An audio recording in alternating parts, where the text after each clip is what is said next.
keskellä suuta. Alue on höylätty. Dennis Endras, Saksan loistava maalivahti, menee häkkiin ja Jarkko Immonen Suomen aloittajana. 29-vuotias Kaasanin pelaaja, joka tässä ottelussa on jo yhden maalin tehnyt. Ja nyt tarvitaan Jarkko sitten onnistumisia. Erinomainen ratkaisu Latvia-ottelussa, suora veto silloin, mutta niin kuin sieltä studiosta jo todettiin, nyt on ihan toisen tason maalivahti maalilla, koska silloin oli Masalskis, nyt on Dennis Endras ja sitten Jarkko Immonen. Tulee sieltä ja katsotaan mikä on Jarkon ratkaisu. Ratkaisu on se, että kiekko on Endrasin suojuksissa. Sinne se taitaa jäädä niin kuin jääkin. Sieltä yritti puikoista pistää Immonen sisään. Ja se oli ensimmäinen suomalaisyritys ja siitä miinus pöytäkirjaan. Ja muistetaan se, että ensin siis 3 vetäjää ja sitten se on kerrasta poikki. Kuin entisellä tytöllä sanon suoraan sen. Saksan aloittaja Patrick Reimer. Petri Vehanen häkissä. Katsotaan millä tavalla Vehanen tästä selviää. Reimer vetää komeasti yläkulmaan. Tulinen kuti. Komea ratkaisu Reimerilta. Saksalle 1-0. Ei mitään mahdollisuutta jättänyt Vehaselle, vaan katsokaa saksalaisen upea veto aivan sinne yläkulmaan. Pieni harhautusliike ja sitten räpyläkäden puolelle, kun Vehanen on polvillaan. Ja sitten on Mikko Koivu. Mikko onnistui Latviaa vastaan. Nyt tarvitaan ehdottomasti onnistumista, koska muuten menee vähän liian tiukaksi.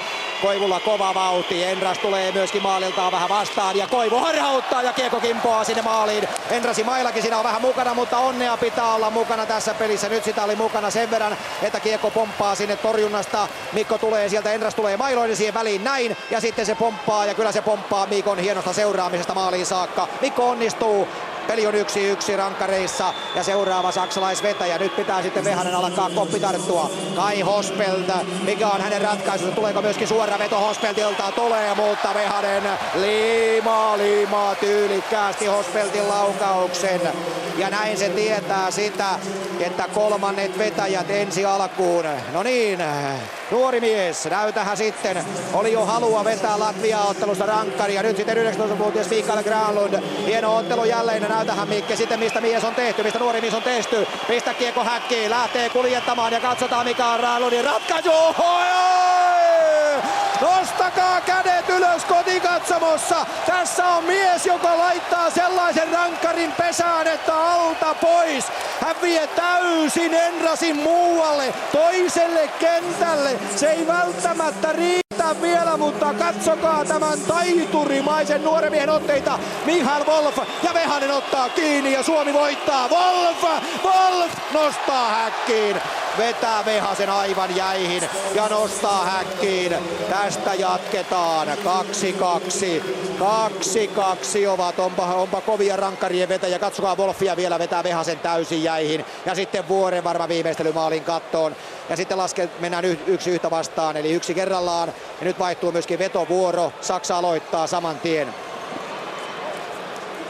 Olisiko niin, että komennetaan Granlund vetämään Suomelta ensin. Katsotaan sitten kuka vetää Saksalta. Patrick Reimer. Edellinen veto suoraan yläpörsään. Nyt tulee sitten Reimer, mikä on nyt ratkaisu. Ja Reimer nostaa yli maalin. Vehanen kestää. Reimer nostaa, taitaa torjunnan kautta nostaa yli maalin ja Vehanen kestää. Ja sitten kun vielä kerran näette, kyllä siinä Vehanen on hyvin mukana.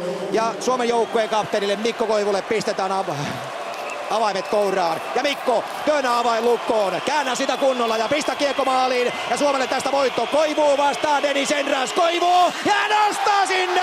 Ja Suomi voittaa. Mikko Koivu lataa rystypuolelta niin, että häkki värisee. Ja Suomi ottaa todella arvokkaan voiton. Se tulee monien vaikeiden vaiheiden jälkeen. Maalivahtivaihdon jälkeen. 2 maalin takaisemasta tasoihin. Maalin takaisemasta tasoihin. Ja sitten rangaistuslaukauskilpailu.